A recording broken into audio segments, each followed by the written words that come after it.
रमज़ान का महीना जल्द ख़त्म होने वाला है। ऐसे में जल्द ही ईद भी मनाई जाएगी। ईद से पहले ज़कात और फितरा निकालना बेहद ज़रूरी होता है। तो आइए इस वीडियो में जानते हैं कि आखिर ज़कात निकाल कर हम किसे दें, यानी ज़कात किन लोगों को देना चाहिए।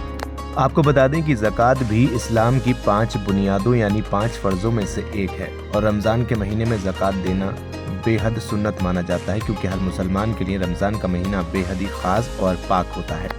इसलिए मुस्लिम लोग रमज़ान के पूरे महीने रोज़ा रखते हैं, 5 वक्त की नमाज अदा करते हैं और कोशिश करते हैं कि ये रमज़ान के बाद तक जारी रहे। ज़कात देते हैं और अल्लाह की खूब इबादत करते हैं। अल्लाह ने इंसान की आमदनी में से एक हिस्सा यानी 2.50 यानी 2.5% हिस्सा किसी फ़कीर या ज़रूरतमंद को देना ज़कात कहलाता है। अब ज़कात किन लोगों को दी जाए, आइए इस बारे में जान लेते हैं।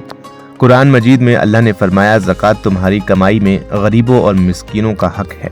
और ज़कात किसे देना चाहिए, आइए इस वीडियो में जान लेते हैं।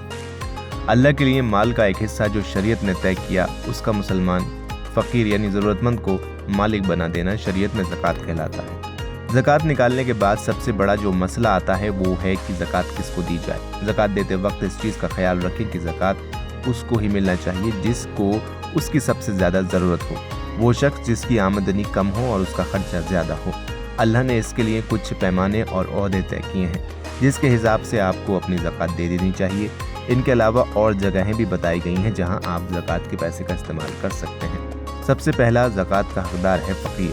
फ़कीर कौन है? फ़कीर वो शख्स है मानो जिसकी आमदनी 10,000 रुपये सालाना है और उसका खर्चा 21,000 रुपये सालाना है, यानी वो शख्स जिसकी आमदनी अपने कुल खर्च से आधी से भी कम है, तो उस शख्स की आप ज़कात 11,000 रुपये से मदद कर सकते हैं। दूसरा नंबर आता है मिस्कीन का।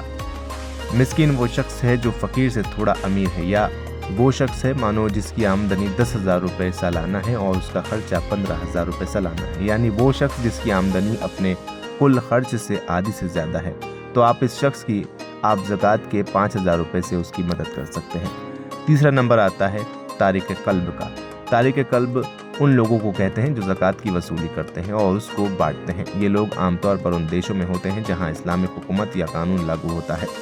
हिंदुस्तान में भी ऐसे तारिक क़ल्ब हैं जो मदरसों और स्कूलों वगैरह के लिए ज़कात इकट्ठा करते हैं।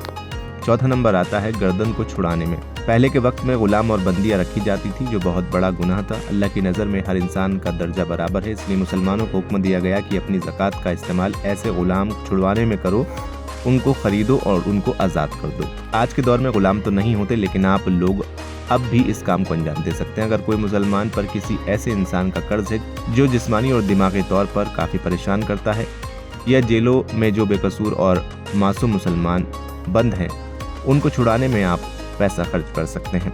अगला हिस्सा आता है कर्जदारों का। आप अपनी ज़कात का इस्तेमाल मुसलमानों के कर्ज चुकाने में भी कर सकते हैं। इसके अलावा आप अल्लाह की राह में भी खर्च कर सकते हैं। अल्लाह की राह का नाम आते ही लोग इसे अलग तरीके से जोड़ते हैं। जैसे बहुत सी जगह हैं जहां मुसलमानों के शिर्क और बिद्दत में मसरूफ़ हैं और कुरान हदीस के इल्म से दूर हैं, तो ऐसी जगह आप अपनी ज़कात का इस्तेमाल कर सकते हैं।